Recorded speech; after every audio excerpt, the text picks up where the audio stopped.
पिछले दोनों लेक्चर्स से ये कंक्लूज़न हमारा निकला कि फ़िज़िकल क्वांटिटीज़ तो मेज़र करनी ही पड़ेंगी, नेचर समझनी है तो। और फिज़िकल क्वांटिटीज़ को मेज़र करने के लिए सबसे पहला स्टेप और मोस्ट इम्पोर्टेंट स्टेप ये है कि फ़िज़िकल क्वांटिटीज़ की हमने यूनिट्स बनानी पड़ेंगी, यूनिट्स सेलेक्ट करनी पड़ेंगी। तो अब पहले हम इसी को समझ लें क्या समझ लें, how to make the unit of a physical quantity और how the units of physical quantities are made. तो मैं बताऊंगा आपको making a unit, how to make a unit और how the units are made, ये मैंने डिस्कस करना है। Unit of a physical quantity must be universally acceptable. Physical quantities की जो यूनिट बनाएंगे हम, वो पूरा संसार माने, सारा संसार उसका सम्मान करे। ये नहीं कि कोई एक समाज तो कह दे नहीं ये तो यूनिट हम नहीं मानेंगे, हम तो ये मानेंगे। यानी जो भी यूनिट हो that must be universally acceptable. पहली बात, यानी पहली बात मैंने बताई क्या, यूनिवर्सल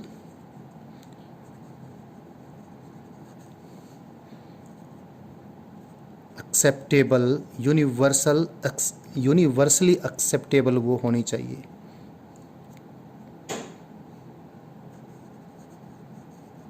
पहली बात। दूसरी बात देखें ज़रा, पूरा संसार तो उसको मानेगा, बहुत ज़रूरी है।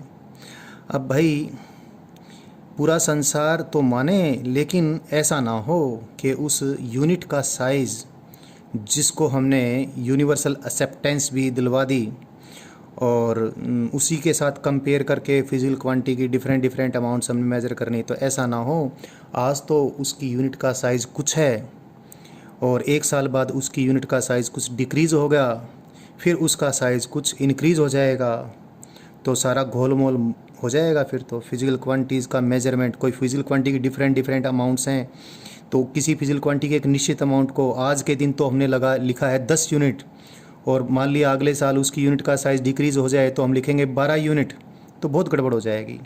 यानी इसका मतलब ये हुआ कि यूनिट क्या होनी चाहिए, यूनिट ऐसी होनी चाहिए कि उसका साइज़ इनवेरिएबल हो, यानी चेंज ना हो, जितना है उतना ही रहे। इनवेरिएबिलिटी भी रहनी चाहिए, यूनिवर्सल एक्सेप्टेबिलिटी भी रहनी चाहिए।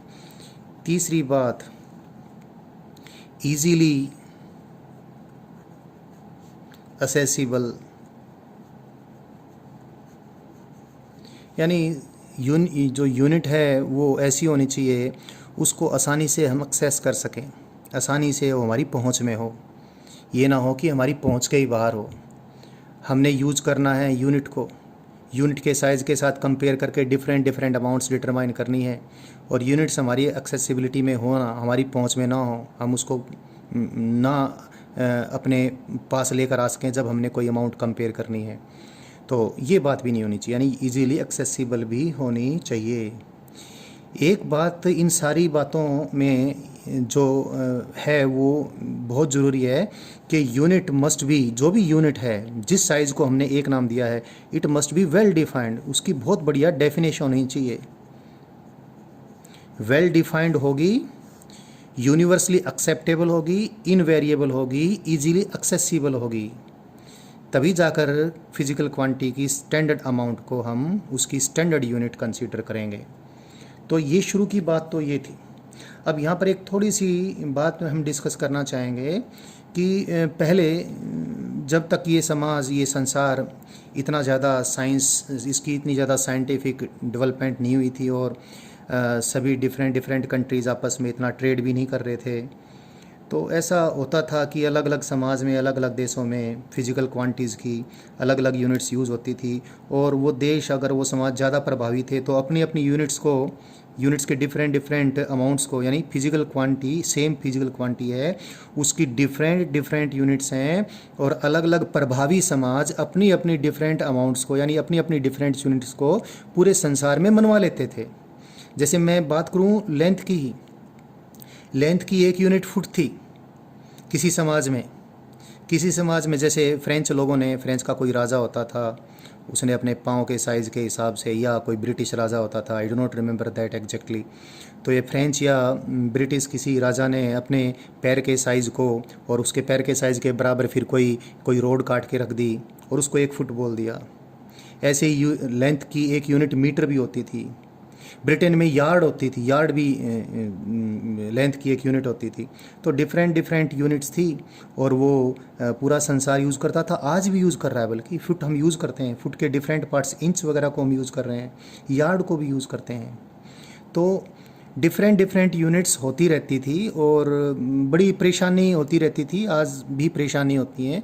जब एक ही फिजिकल क्वांटिटी की एक ही अमाउंट को हम डिफरेंट डिफरेंट यूनिट्स में अगर मेज़र करते हैं, तो छोटी यूनिट है तो हमें बड़ा न्यूमरल यूज़ करना पड़ता है, और बड़ी यूनिट है तो छोटा न्यूमरल यूज़ करना पड़ता है और कन्फ्यूज़न हो जाता है। इस सारी बात से बचने के लिए इंटरनेशनल कम्युनिटी ने एक बॉडी बनाई, जिस बॉडी को क्या बोलते हैं, जिस बॉडी का नाम है conference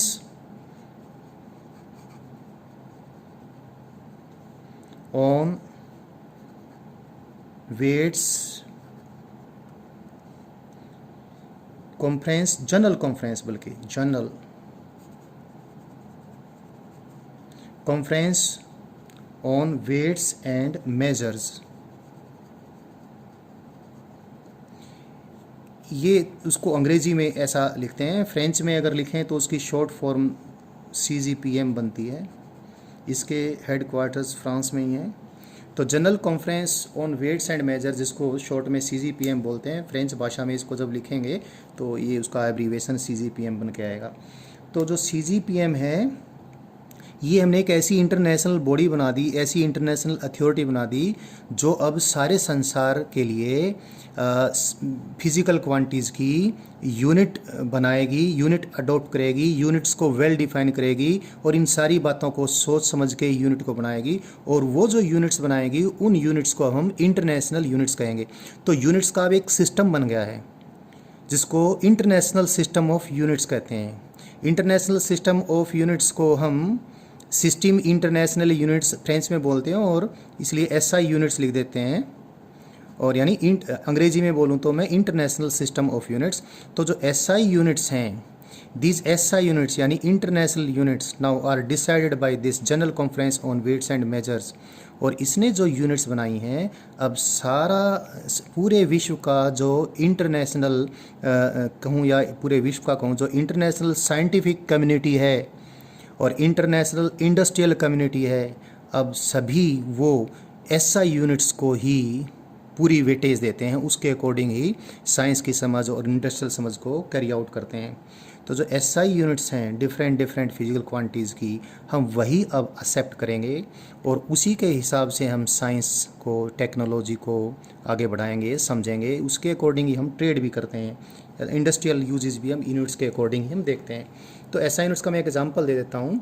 1 metre is SI unit of length, 1 kilogram is SI unit of mass. तो भाई मैंने SI यूनिट्स की जो बात की है, इसको मैं और भी आगे बढ़ाऊंगा, लेकिन उससे पहले मैं एक चीज़ और बता दूं। यूनिट्स को हम क्यों बनाए? यूनिट्स को हम बनाए हैं कि किसी फिजिकल क्वांटिटी की डिफरेंट डिफरेंट अमाउंट्स को मेज़र करने के लिए हम उस फिजिकल क्वांटिटी की यूनिट के साइज़ के साथ डिफरेंट डिफरेंट अमाउंट्स को कंपेयर करेंगे और फिजिकल क्वांटिटी की डिफरेंट डिफरेंट अमाउंट्स हमें पता चल जाएंगी। लेकिन भाई फिजिकल क्वांटिटीज़ तो बहुत ज़्यादा हैं। There are very large number of physical quantities, जिन सब को हमें समझना पड़ेगा। प्रकृति को समझने के लिए, प्रकृति में होने वाली डिफरेंट डिफरेंट फिनोमिना को समझने के लिए, दुनिया भर की फिजिकल क्वांटिटीज़ का घटना या बढ़ना समझना पड़ेगा, यानी सबको मेजर करना पड़ेगा। और सबको मेजर करने के लिए अगर सब की हमने यूनिट बनाई और यूनिट्स डिफाइन की और ये सारा हमने किया काम और फिर कंपेयर करने में लग गए, तो सिर्फ मापने तोलने में ही पता नहीं कितना टाइम लग जाएगा और समझना तो बाकी रह ही जाएगा। तो भैया फिर इस सारी बात से हम उबर सकते हैं, कारण हमारे पास कुछ फिज़िकल क्वांटिटीज़ ही ऐसी हैं जिनको हमने डायरेक्ट कंपैरिजन से मेजर करना पड़ेगा और बाकियों को मेजर नहीं करना पड़ेगा। ये समझाने के लिए मैं आपको फंडामेंटल एंड ड्राइव्ड क्वांटिटीज़ के बारे में बताऊंगा। I now teach you fundamental and derived physical quantities.